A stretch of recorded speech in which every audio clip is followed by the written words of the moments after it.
Here you can find videos on income tax, English speaking, government schemes, Excel tricks, share trading, and many more videos on useful topics. So please do subscribe and press the bell icon. नमस्कार दोस्तों, स्वागत है आपका हमारे YouTube channel 5 minutes learning पे। आज की video में जो हम टॉपिक लेके आए हैं वो है नेशनल एजुकेशन पॉलिसी 2020। गवर्नमेंट ने अभी ही न्यू एजुकेशन पॉलिसी लेकर आई है। आज इसके बारे में मैं आपको बताऊंगा। अगर आपने हमारे चैनल को सब्सक्राइब नहीं किया तो सबसे पहले सब्सक्राइब कीजिए, क्योंकि हम ऐसे इन्फॉर्मेटिव वीडियो काफ़ी आसान भाषा में लेके आते रहते हैं आप लोगों के लिए। चलिए स्टार्ट करते हैं। तो सबसे जो मेन की पॉइंट है हमारा पॉलिसी का कि जो चेंजेस गवर्नमेंट लाई है ये आफ्टर 34 ईयर्स के बाद लेके आई है। लास्ट टाइम जो गवर्नमेंट ने चेंज किए थे वो 1992 में किए थे, बट वो चेंज इतने बड़े नहीं थे जिससे कुछ बड़ा इम्पैक्ट पड़ने वाला था। लेकिन अब जो चेंजेस गवर्नमेंट लाई है, गवर्नमेंट ने पूरी ही पॉलिसी कंप्लीट चेंज कर दी है। लाइक फॉरेन कंट्री जैसे गवर्नमेंट ने एजुकेशन का सिस्टम अडोप्ट करने की थोड़ा ट्राई किया है। चलिए आगे बढ़ते हैं। सेकंड पॉइंट जो हमारा है कि गवर्नमेंट अब से एजुकेशन पे, जैसा आप लोग जानते हैं कि हमारे एजुकेशन पे जीडीपी का ज़्यादा एक्सपेंस नहीं किया जाता है, जो कि अब तक 4.43% था एजुकेशन पर जीडीपी का एक्सपेंस, लेकिन अब वो बढ़कर 6% कर दिया गया है। अब से गवर्नमेंट जीडीपी का 6% एजुकेशन पे एक्सपेंस करेगी। थर्ड पॉइंट जो गवर्नमेंट लेके आई है वो है बोर्ड एग्ज़ाम में रिलैक्सेशन, जो कि स्टूडेंट काफ़ी स्ट्रेस में रहा करते हैं बोर्ड एग्ज़ाम के कारण, जैसा कि आप लोगों को पता ही होगा। तो गवर्नमेंट ने उसमें काफ़ी रिलैक्सेशन गवर्नमेंट लाने की ट्राई की है। तो सबसे बड़ी जो गवर्नमेंट रिलैक्सेशन लाई है, तो गवर्नमेंट ने एग्ज़ाम का जो पैटर्न चेंज किया है। अब से जो भी एग्ज़ाम होंगे वो सेमेस्टर वाइज एग्ज़ाम होंगे। पहले जो भी बोर्ड एग्ज़ाम होते थे वो ईयरली एग्ज़ाम होते थे।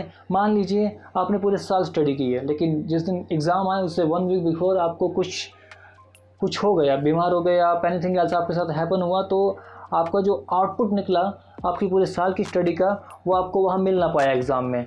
तो गवर्नमेंट ने इसमें सेमेस्टर वाइज का सिस्टम कर दिया है कि आपने हाफ सिलेबस रीड करना है फॉर 6 मंथ, देन आपको एग्ज़ाम देनी है, देन नेक्स्ट 6 मंथ में जो आपके एग्ज़ाम होंगे उसके लिए आपको जो रेस्ट हाफ सिलेबस है उसके बेस पे आपके एग्ज़ाम होंगे। गवर्नमेंट ने साथ में ये भी बोला है कि हम जो फोकस करेंगे वो करेंगे नॉलेज पे।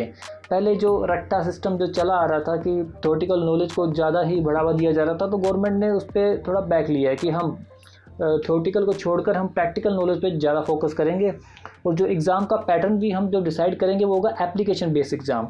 लाइक जो क्वेश्चन पूछे जाएंगे, लाइक वो केस स्टडी बेसिस क्वेश्चन पूछे जाएंगे, जिससे जो बच्चे का माइंड होगा वो डेवलप होगा फ्यूचर में प्रॉब्लम्स रिजॉल्व करने के लिए, क्योंकि आगे जाके बच्चे को इंडस्ट्री में ही जाना है, सर्विस देनी है, अपनी जॉब में ही जाना है, कुछ बिजनेस करना है। तो उसका माइंड को गवर्नमेंट चाहती है कि वैसा ही डेवलप हो माइंड, तो उसके अकॉर्डिंग एप्लीकेशन बेस्ड एग्ज़ाम शुरू किए जाएंगे। साथ में अब तक जो भी एग्ज़ाम आते थे हमारे वो डिस्क्रिप्टिव टाइप एग्ज़ाम हुआ करते थे। अब गवर्नमेंट थोड़ा ऑब्जेक्टिव का भी सोच रही है कि कुछ पोर्शन एग्ज़ाम का ऐसा होगा जो ऑब्जेक्टिव टाइप होगा। फोर्थ पॉइंट हमारा ये है कि गवर्नमेंट फॉरेन यूनिवर्सिटीज़ को भी अलाउ करेगी कि वो इंडिया में आएँ और अपने कैंपस खोलें, जिससे कुछ लोग अगर चाहते हैं कि फॉरेन स्टडीज़ करना चाहते हैं तो उनके लिए बेनिफिट होगा।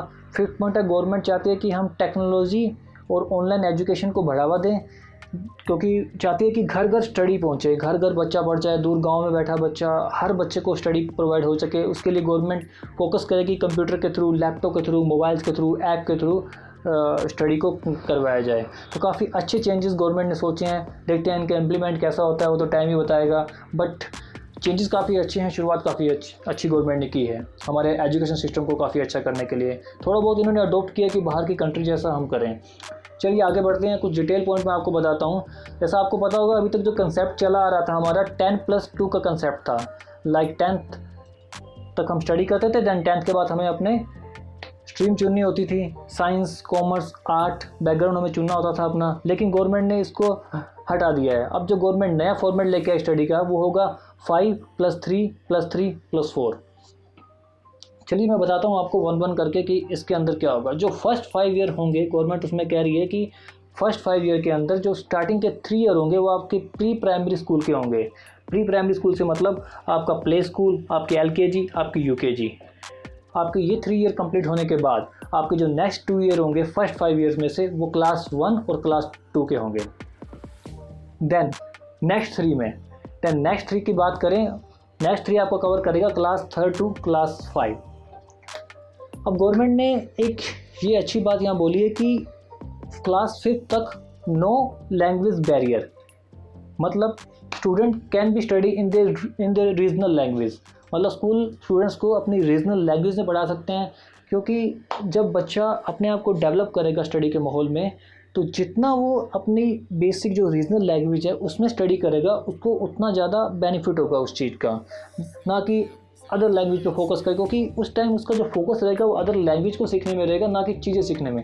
तो गवर्नमेंट ने यहाँ पे ये डिसाइड किया है कि कोई बैरियर नहीं हमारी ओर से, आप चाहे तो अदर लैंग्वेज स्टूडेंट को पढ़ा सकते हैं, लेकिन कोई बैरियर नहीं हमारी ओर से, आप पूरे ओपन हो, डिसीजन आपका है, आपको कैसे करना है। तो स्टूडेंट हैं जो रीजनल लैंग्वेज में पढ़ सकते हैं, मतलब अगर आप महाराष्ट्र में तो आप मराठी में 5th तक पढ़ेंगे, अगर आप केरला में है तो वहाँ की जो लोकल लैंग्वेज है वहाँ के हिसाब से पढ़ेंगे, अगर आप पंजाब में तो पंजाबी में, इसके अकॉर्डिंग आगे जो चलेगा। मतलब गवर्नमेंट ने बैरियर लैंग्वेज का हटा दिया यहाँ पे। जो नेक्स्ट 3 ईयर होंगे वो क्लास 6 to 8 के होंगे। यहाँ पे गवर्नमेंट काफ़ी चेंज लेके आई है। जो मेन जो गवर्नमेंट बड़ा चेंज लेके आई है, गवर्नमेंट का कहना है कि 5th क्लास तक तो स्टूडेंट को बेसिक अंडरस्टैंडिंग दी जाएगी स्टडी के बारे में, जो भी बेसिक नॉलेज है ABCD एंड थोड़ा साइंस का, थोड़ा मैथ का, हर चीज़ वहाँ पे स्टूडेंट को सिखाया जाएगा। दैन जैसे ही स्टूडेंट 6th क्लास में आता है तो उस पर फोकस दिया जाएगा अब उसको प्रैक्टिकल अप्रोच पे, तो उसको प्रैक्टिकल नॉलेज ज़्यादा देने की कोशिश की जाएगी। इसलिए गवर्नमेंट एक नया कंसेप्ट लाई है वोकेशनल एजुकेशन का, कि स्टूडेंट को 6th क्लास से ही जैसे कोडिंग हो गया, पोइट्री हो गया, कारपेंटिंग हो गया, इस तरह के कोर्सेज, इस तरह की ट्रेनिंग्स गवर्नमेंट के बच्चों को प्रोवाइड कराएगी स्कूल में ही, जिससे बच्चों का माइंड वैसे ही डेवलप हो जाए कि फ्यूचर को देख कोई गवर्नमेंट ने फैसला लिया है। एंड इन सब ट्रेनिंग के लिए, इन सब वोकेशनल एजुकेशन के लिए गवर्नमेंट ने इंटर्नशिप भी अलाउड की है कि स्टूडेंट्स उस टाइम के पीरियड में, मतलब आप सपोज़ करिए बच्चा 6th 7th 8th में है, उस टाइम वो जाके इंटर्नशिप भी कर सकता है अपनी जिस मर्जी फील्ड में वो जाना चाहे, कोडिंग होगी, पोइट्री, कारपेंटिंग, सिंगिंग, डांसिंग, कुछ भी अगर वो चाहे, मतलब उसमें अपना इंटर्नशिप भी गवर्नमेंट ने अलाउ की है। गवर्नमेंट का मेन फोकस यही है कि प्रैक्टिकल नॉलेज पे ज़्यादा फोकस किया जाए, ना कि थ्योरेटिकल, क्योंकि हमारा अभी तक जो चलता आ रहा है हमारा सिस्टम इंडिया में कि थ्योरेटिकल को ज़्यादा पुश किया जाता है। अब गवर्नमेंट ने उसको पूरा चेंज किया है कि प्रैक्टिकल नॉलेज पे ज़्यादा फोकस होना चाहिए। और एक सबसे अच्छी पीरियड जो 1990 और 2000 के किड्स मिस करेंगे, बैगलेस पीरियड। जी हाँ, बैगलेस पीरियड। 6 to 8 के अंदर स्टूडेंट को कुछ टाइम ऐसा भी स्कूल्स में आना होगा जो बैग नहीं लेके आएंगे, विदाउट बैग उनको स्कूल में आना होगा, उनको वहाँ पे वोकेशनल एजुकेशन, ट्रेनिंग्स, ये सब प्रोवाइड करवाया जाएगा। तो काफ़ी अच्छा गवर्नमेंट यहाँ पे ये चेंज लेके आई है। देन नेक्स्ट 4 ईयर्स जो सबसे बड़ा चेंज जो गवर्नमेंट यहाँ पे लेके आई है नेक्स्ट 4 ईयर का है कि जैसा कि अभी अपने को पता है कि हमें 10th तक हम एक सिमिलर स्टडी की जाती है, लेकिन 10th के बाद हमें एक अलग स्ट्रीम में जाना होता है कि किसी को साइंस अच्छी लगती है, इंजीनियर बनना है तो देन वो साइंस लेगा, किसी को चार्टर्ड अकाउंटेंट या फिर MBA करनी है देन वो कॉमर्स में जाएगा, किसी को रुचि है सोशल पॉलिटिकल साइंस आर्ट्स में देन वो अपना आर्ट्स सब्जेक्ट चूज़ करेगा। बट अगर एक ही स्टूडेंट जिसको साइंस भी अच्छा लगता है, मैथ भी अच्छा लगता है, वो मैथ भी अच्छा लगता है, अगर वो आर्ट का कोई सब्जेक्ट भी लेना चाहता है, अगर वो कॉमर्स का सब्जेक्ट भी लेना चाहता है तो क्या, बट ऐसा नहीं कर पाते थे स्टूडेंट अब तक इंडिया में। लेकिन गवर्नमेंट इस पर बहुत बड़ा चेंज लेके आई कि आपको सबसे पहले तो क्लास 9 से ही फ्रीडम मिल जाएगी सब्जेक्ट चूज़ करने की। आपका जो मन करता है पढ़ने का, जैसे मन करना पड़ते का, जिस सब्जेक्ट को आपको पढ़ना है वैसे ही आप पढ़ सकते हैं। फॉर एग्जांपल आपको फ्रीडम दी गई है सब्जेक्ट को सिलेक्ट करने के लिए। आपके लिए सामने कोई 3 स्ट्रीम्स नहीं होंगी, साइंस, कॉमर्स, आर्ट्स की, आपके सामने सब्जेक्ट्स होंगे। सब्जेक्ट्स में अगर आप फिजिक्स के साथ मैथ और आर्ट्स का कोई सब्जेक्ट पढ़ना चाहते हैं तो आप ये भी कर सकते हैं। उसके साथ साथ गवर्नमेंट एक नई चीज़ और लेके आई कि अगर आपको एक्स्ट्रा करिकुलर एक्टिविटीज़ के सब्जेक्ट जो होते हैं जैसे आर्ट, डांसिंग, सिंगिंग, योगा, अगर आपको इनमें से भी कोई सब्जेक्ट अपने मेन स्टडी में आपको इंक्लूड करना है तो आप इसे कर सकते हैं। इसको एक्स्ट्रा करिकुलर एक्टिविटी ना मानकर इसको नॉर्मल सब्जेक्ट की तरह ट्रीट किया जाएगा और उसमें आप अपना करियर बना सकते हैं। काफ़ी अच्छा चेंज गवर्नमेंट लेके आई है। इससे स्टूडेंट को काफ़ी रिलैक्स मिलेगा और वो जिस फील्ड में इन फ्यूचर जो भी कुछ करना चाहते हैं इंडिपेंडेंटली, मतलब जो भी पढ़ने का उनका मन है इंटरनली, विदाउट एनी मतलब कुछ उनको किसी बारे में सोचना नहीं पड़ेगा, यार मैं कॉमर्स लूँ मैं वो नहीं पढ़ पाऊँगा, मैं साइंस लूँ तो मुझे वो भी पढ़ना था, पूरा फ्री कर दिया स्टूडेंट्स को। सेकंड जो पॉइंट है हमारा रिपोर्ट कार्ड इवैल्यूएशन। तो रिपोर्ट कार्ड को कैसे इवैल्यूएट किया जाएगा? आज तक तो क्या होता है कि टीचर ही स्कूल में रिपोर्ट कार्ड को इवैल्यूएट करते हैं और स्टूडेंट को पकड़ा देते हैं, लेकिन अब से ऐसा नहीं होगा।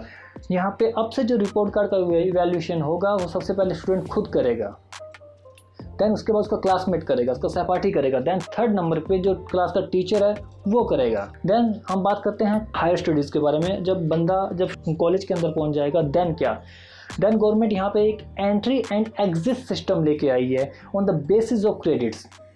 जिससे क्या होगा कि study can be resumed any time. थोड़ा मैं आपको उसमें डिटेल में बता देता हूँ कि फ़ॉरेन कंट्रीज़ में क्या होता है कि आप अगर सेमेस्टर वाइज जो भी स्टडी करते हैं, मान लीजिए आप इंडिया के फर्स्ट ईयर में स्टडी कर रहे हैं, ऐसे ही आप फॉरेन कंट्री में कहीं स्टडी कर रहे हैं, तो आपने मान लीजिए कि फर्स्ट ईयर सिर्फ 1 ईयर की स्टडी की एंड आपने वहाँ पे स्टडी को ड्रॉप कर दिया, आपके जो पर्सनल रीज़न से आप स्टडी ड्रॉप कर देते हैं, आपको जॉब करना था। तो इंडिया में क्या होता है कि जब बंदे को फिर से आना पड़ता है तो पहले की जो स्टडी की वैल्यू नहीं दी जाती है, लेकिन फ़ॉरेन कंट्रीज़ में ऐसा नहीं होता। फ़ॉरेन कंट्रीज़ में जो भी आपने स्टडी किया है सब्जेक्ट के बेस पे कुछ क्रेडिट्स आपको मिलते हैं जो कि आपके अकाउंट में चले जाते हैं। जी हाँ, ऐसे ही गवर्नमेंट हर स्टूडेंट का एक डेटाबेस बनाएगी, आपने जो भी स्टडी किया है आपको उसके क्रेडिट पॉइंट्स दिए जाएंगे और वो आपके एक अकाउंट में डाल दिए जाएंगे, जिससे इन फ्यूचर कोई भी आपके क्रेडिट पॉइंट के बेस पर आप आगे एडमिशन ले सकते हो। तो गवर्नमेंट ने क्या किया है, जो कॉलेज का जो पैटर्न है उसको 4 ईयर में डिवाइड कर दिया है कि अगर कॉलेज का 1 साल ही लगाना है, अगर आपने फर्स्ट ईयर कंप्लीट किया तो गवर्नमेंट आपको सर्टिफिकेशन देगी। मतलब आप कॉलेज ड्रॉप आउट नहीं कहलाएंगे, आप कहलाएंगे कि आप सर्टिफाइड हैं। अगर आपने सेकंड ईयर कंप्लीट कर लिया अपनी डिग्री का तो गवर्नमेंट आपको डिप्लोमा प्रोवाइड करेगी। जी हाँ, आपको डिप्लोमा प्रोवाइड करेगी। अभी तक तो क्या हो रहा है कि अगर आपने 2 साल भी स्टडी की और उसके बाद स्टडी आपने ड्रॉप कर दिया तो आपको क्या कहते हैं कि आपने कॉलेज ड्रॉप कर दिया। अब से ऐसा नहीं होने वाला है, माइंडसेट बिल्कुल चेंज होने वाला है। अब से आपको कहा जाएगा कि आपने डिप्लोमा किया हुआ है।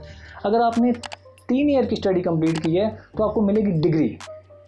अगर आपने 4 ईयर की स्टडी कंप्लीट कर ली तो आपको मिलेगी रिसर्च एंड डिग्री।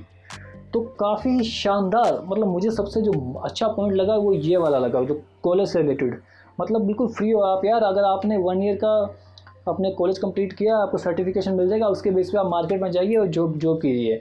अगर आपको 2 ईयर बाद आपको लगता है कि स्टडी वापस रिज्यूम करनी है तो आप वापस आइए, सर्टिफिकेशन आपका हुआ है, सेकंड ईयर में एडमिशन लीजिए और अपना डिप्लोमा कीजिए और आगे बढ़िए। और नेक्स्ट पॉइंट है गवर्नमेंट ने एमफिल को हटा दिया है। तो अब आपको ग्रेजुएशन के बाद आपको पोस्ट ग्रेजुएशन देन आपको करनी है पीएचडी। इससे आपकी जो स्टडी इस तरह से अब चलेगी। तो गवर्नमेंट काफ़ी अच्छे चेंजेस लेके आए, मुझे काफ़ी अच्छे लगे गवर्नमेंट के चेंजेस। अब लेकिन अब चेंजेस लाने से कुछ नहीं होगा, इनको ग्राउंड पर इम्प्लीमेंट भी करवाना होगा। लेट्स सी, देखते हैं गवर्नमेंट इसको इम्प्लीमेंट के लिए गवर्नमेंट क्या क्या स्ट्रैटेजी क्या क्या पॉलिसीज़ आगे लेके आती हैं। अगर इम्प्लीमेंट होते हैं तो हमारा इंडिया में भी एजुकेशन सिस्टम काफ़ी चेंज कहलाएगा एंड फॉरेन कंट्री जैसा सिमिलर वैसा तो नहीं पहुंच पाएगा उस लेवल तक का, लेकिन फिर भी हम काफ़ी उसके नज़दीक पहुंच जाएंगे। अगर आपको मेरी वीडियो अच्छी लगी तो वीडियो को लाइक कीजिए, वीडियो को शेयर कीजिए, चैनल को सब्सक्राइब कीजिए। Thank you so much.